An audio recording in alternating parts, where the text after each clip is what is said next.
Che caro sia stato Canadico Instituto. Il mio Jacques Perrault di FTNDs. And it's a big pleasure, immense pleasure, to welcome all of you here for our, it's like an annual thing, eh, Jonathan? The annual fellows lecture. And this year, our fellow is Eric Del Fabbro. And we know Eric because, in fact, he's been coming to Greece for some years. Right? And so we were, in fact, following him a bit without you really knowing, and very happy with what we were seeing and what we were hearing about Eric. And so we were very happy when he applied for the Institute fellowship, and very happy when he accepted it. Eric is a Ph.D. candidate in the Department of Greek and Roman Studies at McMaster University, which you all know is situated in Hamilton, Ontario, Canada. I didn't know that. I knew it was in Ontario, but I didn't know it was in Hamilton, Ontario. I think that at one point Hamilton wanted to have a hockey team, no? In NHL team, eh? No, I vaguely remember something about that. But this is getting very far away from our topic. Eric completed both his BA and MA at that same universities, McMaster in classics. His thesis was on Ionian cups, an important guide for late archaic activity in southern Italy, and we were just speaking about these Ionian cups a few minutes ago, because I also have a small interest in these very large series of archaic cups. He's writing a dissertation entitled "Settlement Dynamics in the Ancient Chora of Metaponto," an archaeological investigation into the social, political, and economic history of the countryside, under the supervision of Dr. Spencer Pope. Eric's project uses the ceramic artifacts collected from the survey to identify the chronology and function of the rural sites. His research seeks to understand how changes in rural settlement over time were connected to broader political and social developments that affected the whole polis.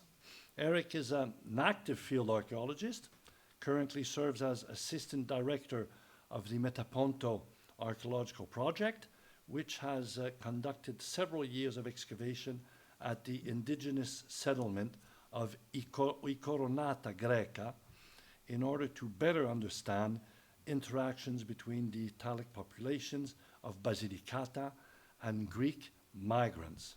I remember that exhibition on Basilicata, at the incredible stuff. Good. Sorry. He also has been a Trent supervisor for the American Schools excavations at ancient Corinth. And this evening, Eric will be speaking about farming and festivals, sacred and economic activity at rural sanctuaries near Metaponto. Let us welcome Eric Del Fabbro.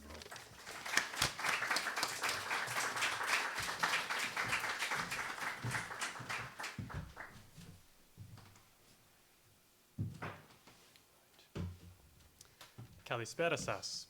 Good evening, everyone, and thank you for being here. Thank you, Jacques, for the introduction.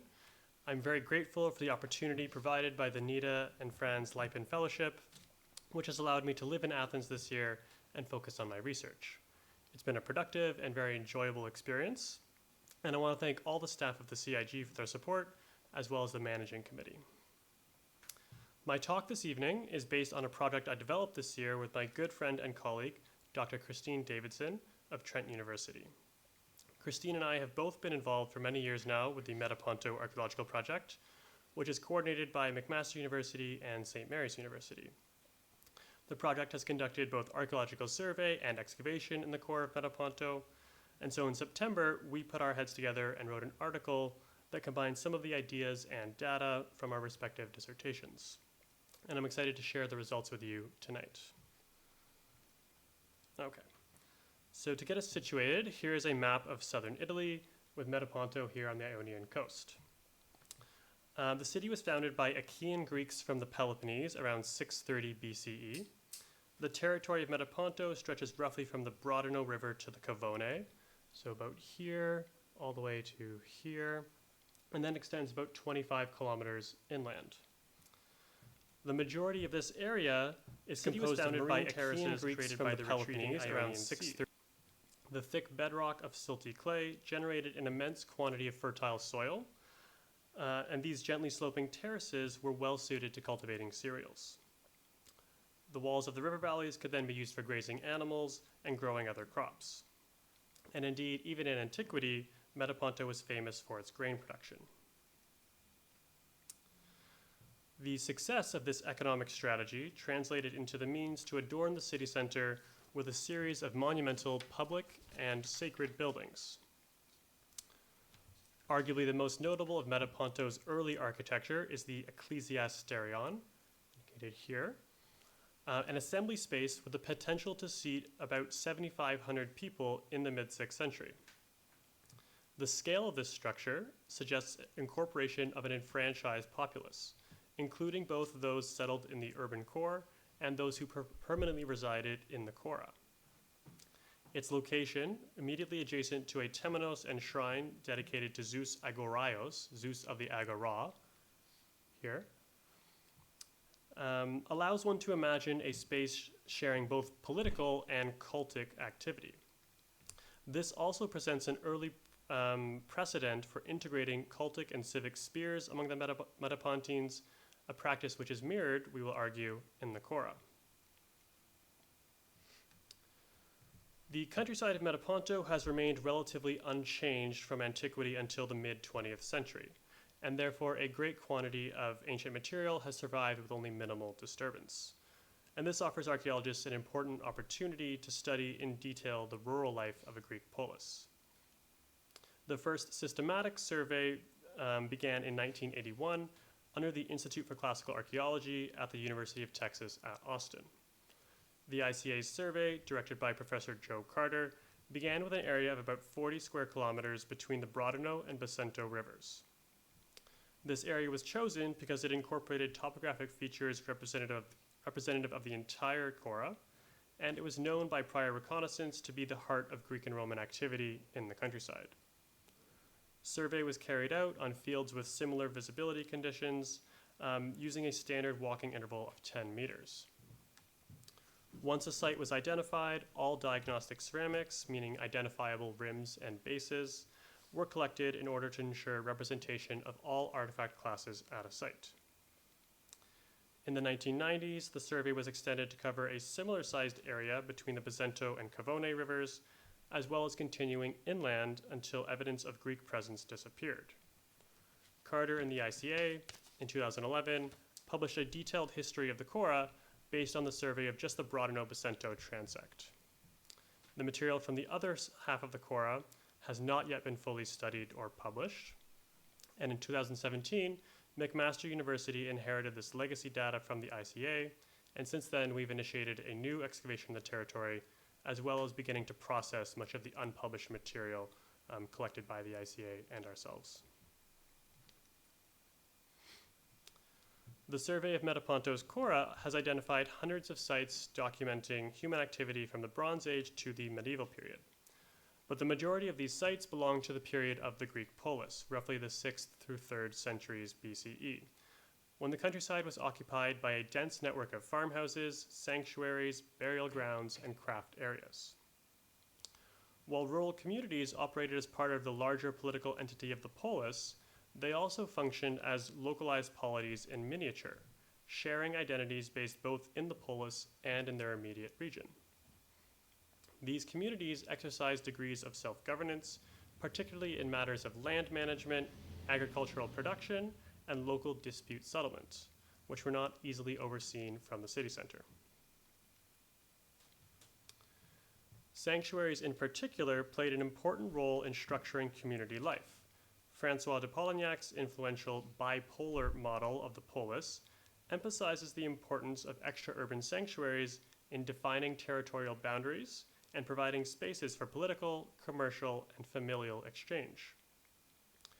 Cultic sites in the countryside, while often modest in scale, offered spaces for ritual participation and communal feasting that reinforced social cohesion and created frameworks for identity. In many parts of the Metapontino, such sanctuaries operated in tandem with the asti, functioning as symbolic capitals of local communities. The emergence of these localized communities is closely linked to the history of land division and property rights. Scholars have long recognized that systems of land ownership and inheritance contributed to the durability of rural communities. In colonial contexts, where the foundation of a new city often entailed deliberate land distribution, the structuring of the chora could encourage the development of stable kinship-based clusters. Models such as Bintliff's fission fusion suggest that small-scale settlements would eventually reach demographic and social thresholds that necessitated interconnection, with sanctuaries serving again as capitals for these interconnected communities. These dynamics are attested across the Greek world, including among Attic phratries, in the hereditary organization of Syracusan Gamoroi, and in the epigraphic evidence for land division from Corcyra, Malaina, and Cyrene. Physical evidence for a system of land division has been identified in the chora of Metaponto. A series of linear features was observed in aerial photographs of the territory taken shortly after World War II. These features, known as the division lines, are discontinuous and nearly parallel, with an average interval between them of 209 meters. You see the parallel lines here that cross much of the countryside. That number, 209, corresponds to standard Greek measurements in land division, and therefore the lines have been thought to represent the organization of the countryside into regularly sized plots. Excavation of several of these features has shown that many of them were man-made canals, 6 meters wide on average and with a slope of 2% down towards the coast. The canals helped to drain the chora of excess water, which had been a serious problem for the inhabitants, eroding arable soils and creating malarial conditions. The orientation of the lines follows that of geologic fractures, creating a trellis drainage system with streams intersecting at nearly right angles. The canals are often flanked by burials and roads, marking the boundary of properties and connecting different parts of the chora. Pottery from these burials indicates that the division lines were largely implemented in the first half of the 5th century, and the creation of this drainage system represents a considerable investment of labor and planning on the part of the inhabitants. And it may be for this reason that evidence for occupation in this period is rather scarce. It is then in the second half of the 5th century that there is an intensification in rural settlement with an increased focus on cereal cultivation. So at this moment, the countryside was reorganized on geometric principles, and a redistribution of land took place, which likely involved the influx of a new population. The wealth of data collected by the survey of Metaponto's chora offers a valuable opportunity to investigate the nature of rural communities. Rather than treating farmhouses as a monolithic entity, Lynn Foxall has explored how rural sites were part of networks of activity in the countryside, and engaging in a variety of activities on both local and regional levels. Foxall's analysis is focused on the potential relationships between different households, and she stops short of fully considering the dynamics between different types of sites in these villages. On the other hand, Rita Sassu has argued that rural sanctuaries were centers of local decision-making and community formation independent from the larger polis. She does not, however, integrate this idea with a detailed analysis of the spatial relationships between sanctuaries and domestic sites, and the different types of materials that are found at each. And so a combined approach of these methods, we propose, would deepen our understanding of the dynamics of rural settlement. So in this presentation, we examine the social and economic organization of the countryside of Metaponto through an analysis of settlement patterns, ceramic assemblages, and GIS-based Least Cost Path modeling. I will now present a case study of a sanctuary from the Pacento Cavone transect of Metaponto's chora and the farmsteads surrounding it. An analysis of the ceramic assemblages shows functional overlap between domestic and cultic contexts, while the LCP modeling reveals pathways of daily mobility that align closely with the canal roads and property divisions established during the classical period. And I'll then contextualize the sanctuary within the communicative, territorial, and economic networks of the countryside.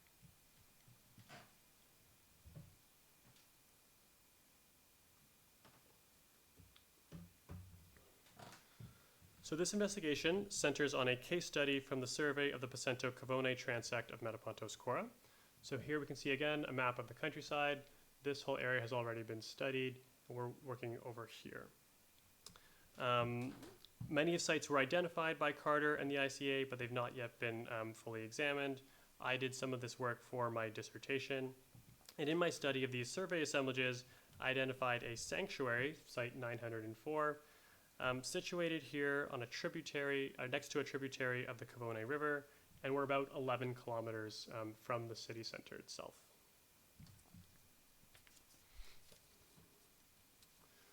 The site has not been excavated, and so its identification as a sanctuary comes from the material collected on the surface, which is of course just a sample of what was once there. But the assemblage has high quantities of black glass cups and dishes, in addition to many plain and banded jugs for serving and pouring. There are also a variety of cooking vessels and a few transport amphorae and other containers. These materials are also common at farmhouses, but Site 904 has several objects that distinguish it from a domestic context. These include a red figure skyphos, a gnathia bottle, a terracotta female figurine, and a few terracotta plaques.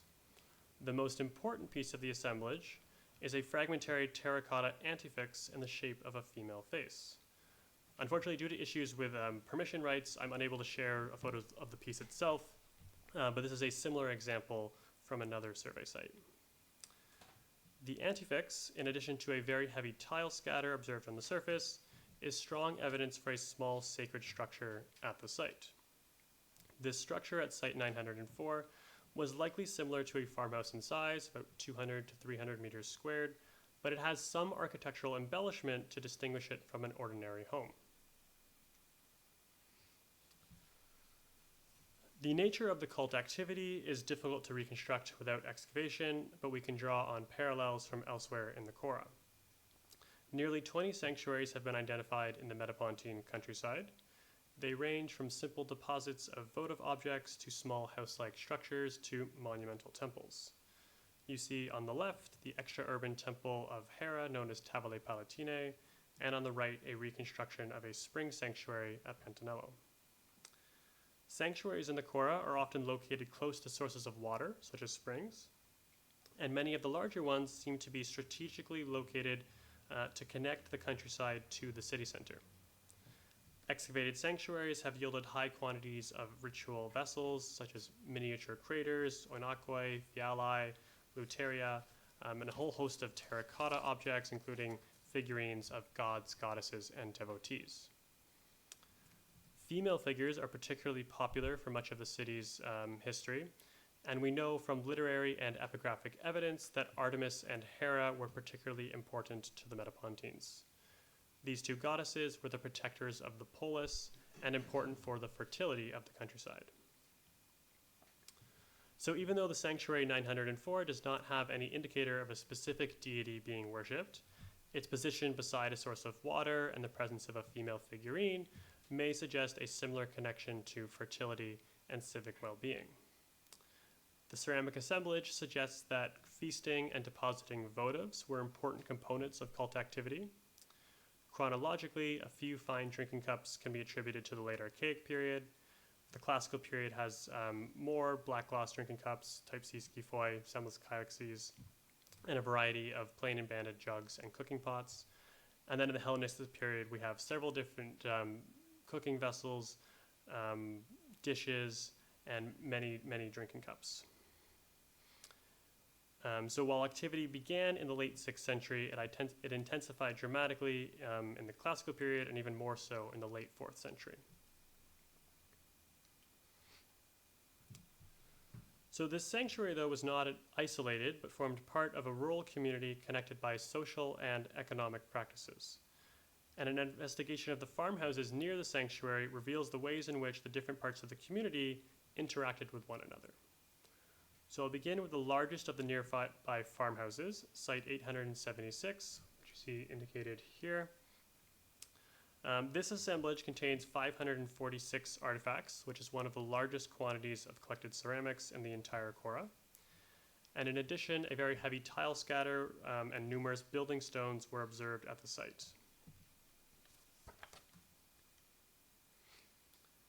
You can see on the slide here a breakdown of pottery from the site. The formal repertoire includes a variety of drinking cups as well as vessels for serving and consuming food. The site is well equipped with cooking vessels. There are pots and casseroles for stewing and boiling, pans for frying and baking. Most importantly, 8 distinct pithos rims were identified, which suggests a high level of agricultural production at the site. These are complemented by 23 fragments of transport amphorae, of which several can be identified as locally produced Metapontine types and several as Corinthian imports. Rounding out the assemblage are some personal items such as unguentaria and craft instruments, including 2 terracotta molds for discs and 1 mold for producing figurines. Additional evidence for specialized production comes from 2 ceramic wasters and several badly misfired pieces among the pottery assemblage. As with the sanctuary, the farmhouse was active in the late 6th century, but higher quantities of material can be assigned to the classical and early Hellenistic periods.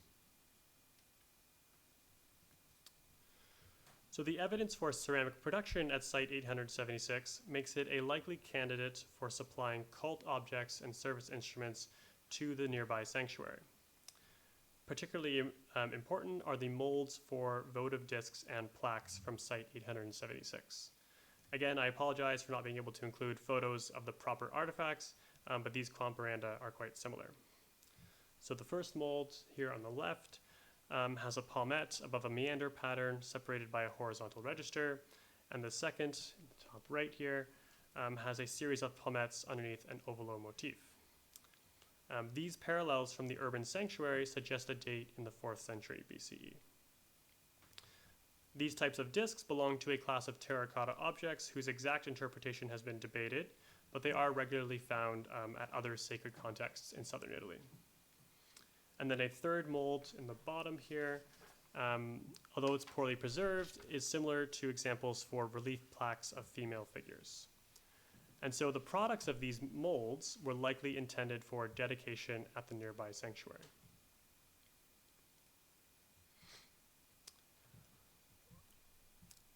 Excavated deposits of plant and animal remains have allowed for a clear understanding of economic activities in the Metapontine countryside. Most of the inhabitants probably alternated between growing cereals such as barley with legumes like beans and chickpeas in order to protect against crop failure. These strategies could then be complemented by pasturing herds of sheep and goat for their wool, milk, and meat. And seed remains indicate that the olive and grape were both cultivated from the late Archaic period. The quantities of pithoi and transport amphorae in the farmhouse suggest a level of production far beyond what a single household would need for subsistence. In particular, the high number of pithoi may indicate wine production beyond the domestic level. Surpluses were likely brought to the local sanctuary, 904, either to be consumed as part of ritual commensality or exchanged with other residents of the area, or both. And this map shows the concentration of transport amphorae at other sites in this area. So we can see that the sanctuary does not have many at all, but these larger farmhouses have quite a high number. The sanctuary not having very many suggests its role was more of a facilitator of exchange rather than a formal storehouse for goods. The cult center provided a convenient place and an opportunity for residents to conduct business, but was not a full-scale storehouse. The other farmhouses near the sanctuary help to fill in the picture of a rural community centered on the cult site. Located on the bank of a river valley at an elevation of only 44 meters above sea level, Site 829 is one of the most intriguing sites in the Basento-Cavone transect. You see here the results of a gradiometric survey that was done at the site, which revealed the foundations of a structure measuring 40 by 27 meters with several internal divisions that have been identified as a courtyard, a kitchen, and private rooms.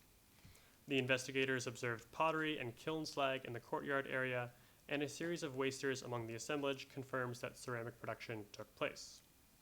And the site's location on the bank of a river tributary would have made it easy to source water, clay, and fuel for firing. The diagnostic material indicates occupation from the second half of the 5th century. Activity at the site again intensified dramatically in the Hellenistic period, but already in the classical period, the occupants were engaging in intensive agricultural activity, which translated into a pretty high degree of wealth. The presence of fine wares and loom weights indicates that the site was a family home, not just an agricultural installation. And a terracotta matrix within the assemblage may suggest that the site became an industrial center in the Roman period.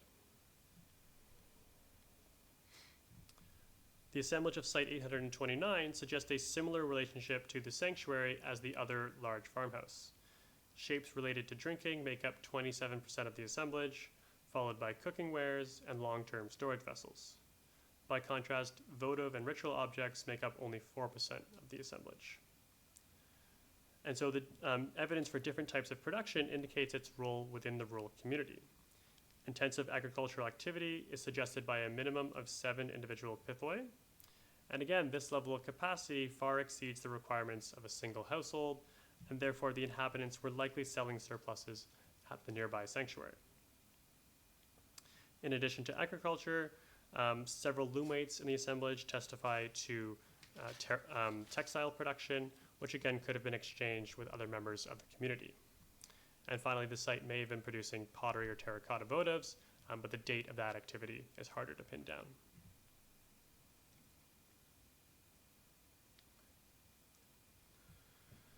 The 2 farmhouses I've discussed so far are among the largest in terms of the number of sherds that were collected. Many other farmhouses are less exceptional, but their assemblages nevertheless expand on this picture of a dynamic rural community. So the other cluster of farmhouses that occupies this edge of the marine terrace near Site 904, the average data from these assemblages can be compared with both the larger farmhouses and the sanctuary. This table shows the breakdown of the ceramic assemblages from the smaller farmsteads. So while preparing and consuming food and drink were still important,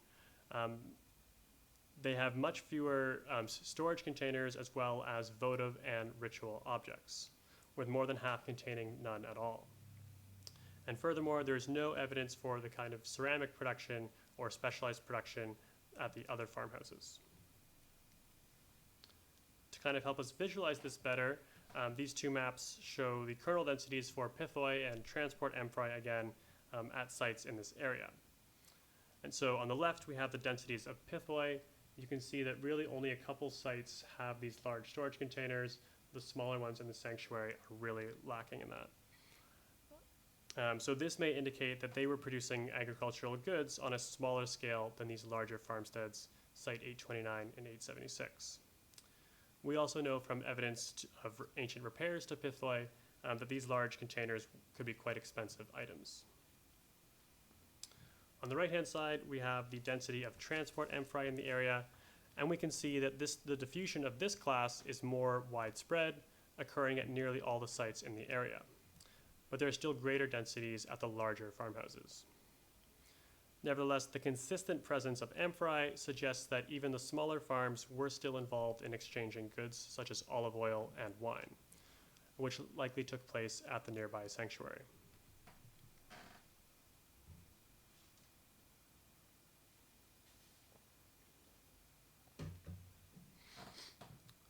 So this analysis of the survey assemblages reveals 2 distinct categories of farmhouses that were integrated into a cohesive community by proximity to and a relationship with the nearby sanctuary.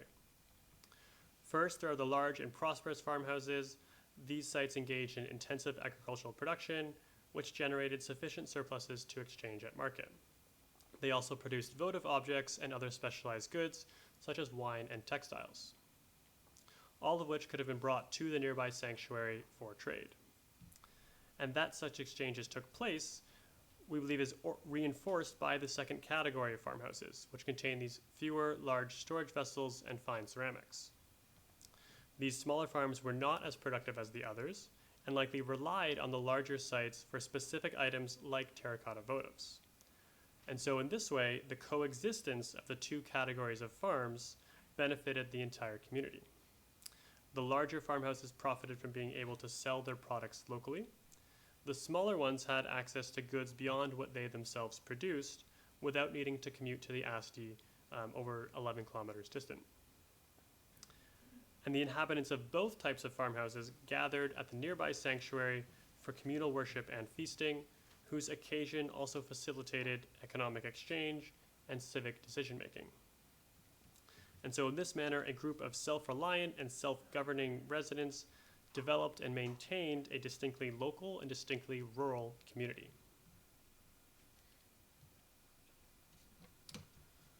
So I'm now going to pivot to a discussion of least cost path analysis, which is a productive tool for examining how rural communities were structured around both civic and cultic centers. Christine has previously conducted an LCP analysis on sanctuaries in the Brodano-Bacento transect, and you see some of the results here. She observed that routes of ancient movement interacted meaningfully with the division lines that ordered the countryside. You can see here many paths that overlap with the hypothetical boundaries of individual plots.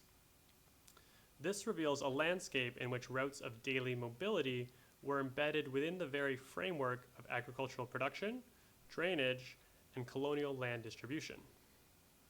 This approach underscores that the paths did not simply link farmsteads to sanctuaries, but actively reinforced territorial boundaries, communal integration, and access to places of civic and religious life.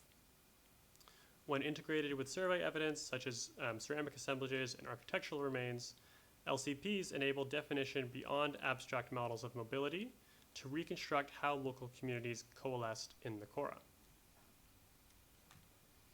So how does this process work? How does least cost path analysis work? Put simply, it is a GIS tool that calculates the easiest route between two defined points. We start with a digital elevation model, or DEM, of the region under investigation. This is a 3D digital representation of the Earth's surface, represented through elevation values. We can then create a slope raster in which a cost is applied to each pixel determined by its slope. A steeper slope is more difficult to traverse and therefore has a greater cost. Then the same process is performed for hydrography to account for the increased difficulty of traversing bodies of water. And so the Sanctuary 904 served as the point of origin for the model, with farmsteads defined as destinations. A cost surface was generated using the slope, resulting in a cost distance raster which records for each cell the minimum cumulative cost required to reach the source via any possible route. This enables the cost path algorithm, wherein from each cell associated with a farmstead, a model traces backward through the backlink rasters until it reaches a source cell, thus delineating a least cost trajectory. And so instances where the paths overlap can then be interpreted as corridors of shared movement, providing a good proxy for the transit of both people and goods to and from the sanctuary. So this is what the results look like when applied to the Sanctuary 904 and the nearby farmsteads. We can see that there is considerable overlap of the paths from the sanctuary to the farms, particularly here and here. This yellow line highlights a segment that is traversed by all the paths, even though it may not appear as the obvious route for some of them. This segment, which is 270 meters long, is important because it intersects with the division lines, which are an integral part of the countryside's organization. Remember, these linear features serve to irrigate the countryside and mark the boundaries of rural properties. And here you can see a section of one of the excavated division lines. So what does it mean that this path intersects with a road and canal system? In addition to the many longitudinal lines that you see here, there is also evidence for a transverse system that helped to structure the chora this way. So the segment near site 904 has a northeast-southwest azimuth of 228 degrees, which closely parallels the orientation of an excavated part of the system near Incoronata San Teodoro here. This feature has an azimuth of 224 degrees and a length of 900 meters. Excavation has confirmed its use as a canal, and parts of a road have been identified nearby. Therefore, we hypothesize that this path near the sanctuary 904 represents a similar route of mobility that once existed, even if it has not left a trace in the archaeological record. So we can now better understand the dynamics between the sanctuary 904 and the nearby farmhouses by observing the spatial relationships between modeled routes and the system of land division that organize the chora. Ceramics from the sanctuary attest to feasting and votive deposition, while assemblages from domestic sites like 876 and 829 present evidence of agricultural surplus, storage, and craft activity. When examined in the context of a network of routes of access, these assemblages illustrate a coherent pattern of economic and ritual interdependence among rural households. Lynn Foxhall and Susan Alcock have both argued that agricultural production in Greek chorai was not purely extractive, but sustained through reciprocal networks of exchange and commensality. The convergence then upon site 904 mirrors the convergence of social practice, where production and community identity are merged through shared movement. So in this sense, the LCP analysis contributes not only to the reconstruction of physical pathways, but also to revealing a spatial syntax for community formation. The LCP-derived corridors identified between the sanctuary and its surrounding farmhouses are not isolated indicators of mobility, but elements of a broader infrastructure that reflects the rationality recognized in Metapontine urban planning. So here you see the division lines in the broader Novecento transect, and particularly how they align with the major platea of the 6th century urban grid. As Carter has observed, the restructuring of the countryside in the 5th century embodied an urban logic projected out into the countryside. So in this sense, the alignment of modeled routes with the known canal and road orientations suggests that rural movement was channeled through the same physical and ideological systems that articulated the polis itself.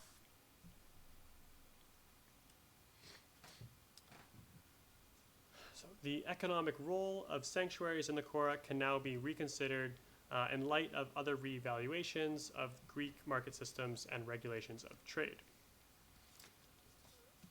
Alain Bresson has argued that the polis had legal frameworks that sought to centralize trade within officially sanctioned spaces, particularly the agora, or marketplace. For example, grain and other staples were legally required to be sold in the agora itself, where transactions could be taxed and monitored by civic magistrates, the agora nomoi.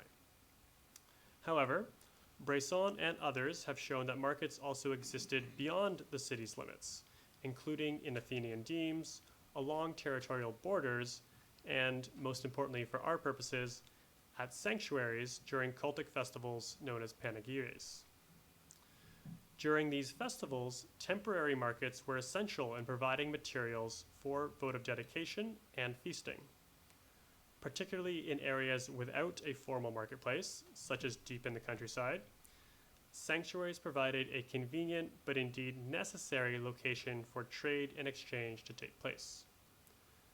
Epigraphic evidence from the sanctuary of Artemis in Eretria even attests to the right for some merchants to sell their wares within the sanctuary itself during the goddess's festival.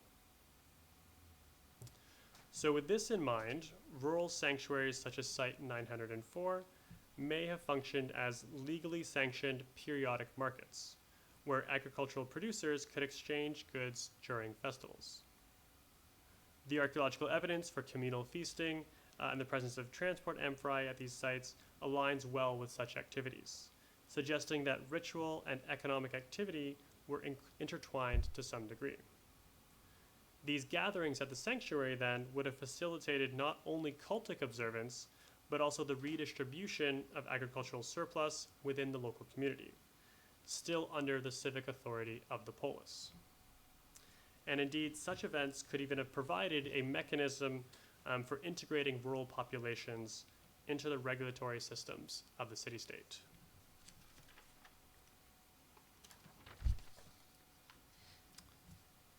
So to conclude, we hope to have shown that the chora of Metaponto was a deliberately structured and socially active landscape. Ceramic analysis of surveyed sites reveals that sanctuaries such as Site 904 functioned as nodal points within networks of worship and exchange. The sanctuary had a reciprocal relationship with nearby farmhouses, whereby the sanctuary served as a venue for economic redistribution, and in turn could claim a tax on the sale of goods. This highlights the capacity of rural communities to operate semi-autonomously, still within the sphere of the wider polis. The close relationship between modeled routes and the canal roads of the division lines underscores that daily mobility in the countryside was shaped by the same rationality that informed Metapontine urban planning. So we hope that this research may challenge the core and periphery model that has dominated representations of the classical polis. Instead, we suggest that rural communities acted as vehicles for the social and economic ideals of the polis, enacting and negotiating these ideals on a local scale. The interactions of farmsteads and sanctuaries in the Metapontine landscape reinforces that rural sanctuaries were not marginal shrines, but important centers of social integration and political governance. Movement, commerce, and ritual all intersected to produce structured rural communities. And this observation underscores that the vitality of the Greek polis depended as much on the organization of its countryside as on the monumental spaces of its urban core. Thank you.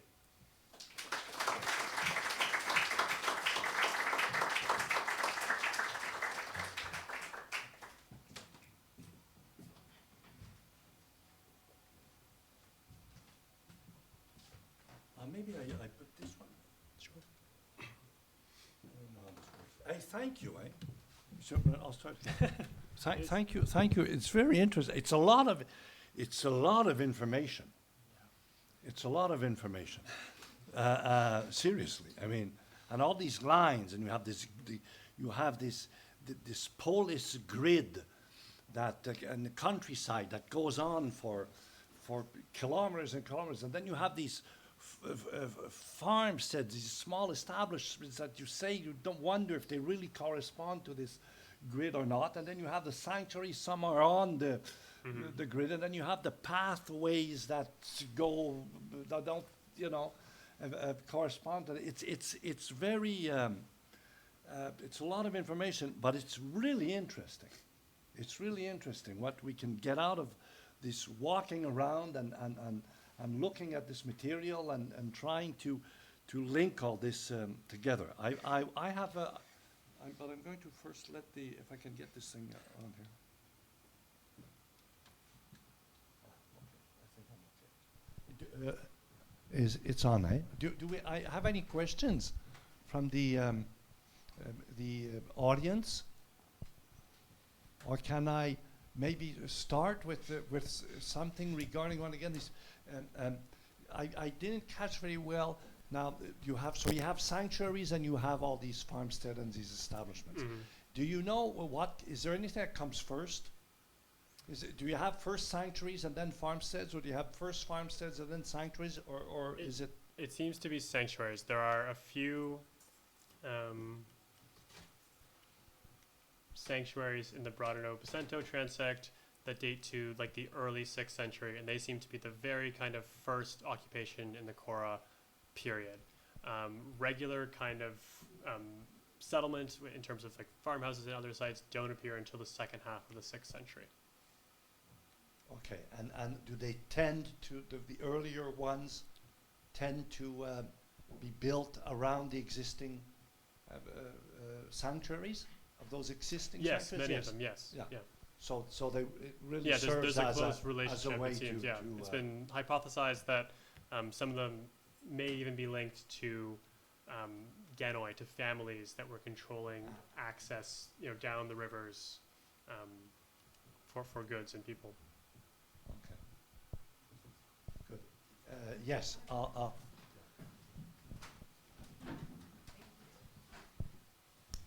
In terms of how the sanctuary sites were actually selected, are there any visible sort of landscape thresholds, waterway? I mean, you mentioned waterways, actually, sort of field boundaries. I'm wondering if the sanctuaries were chosen primarily, before the sort of farmsteads came up, what was the sort of thinking around how the sites were chosen? Is there any insight on that?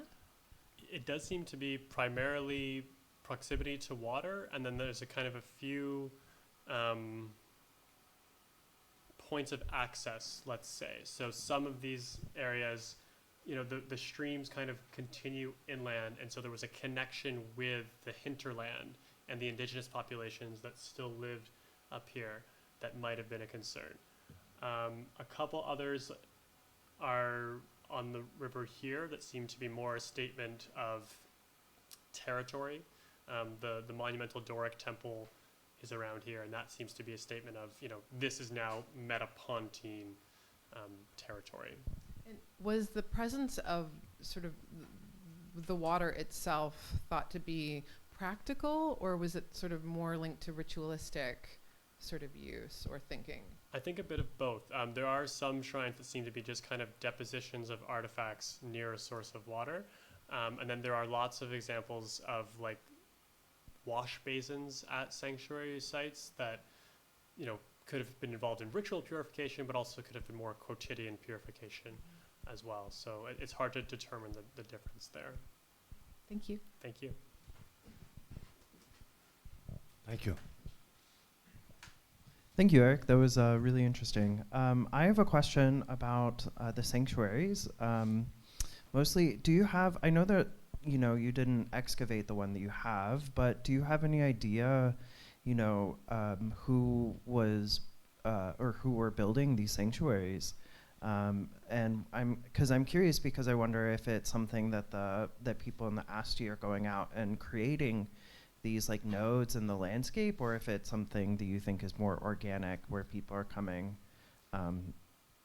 to gather.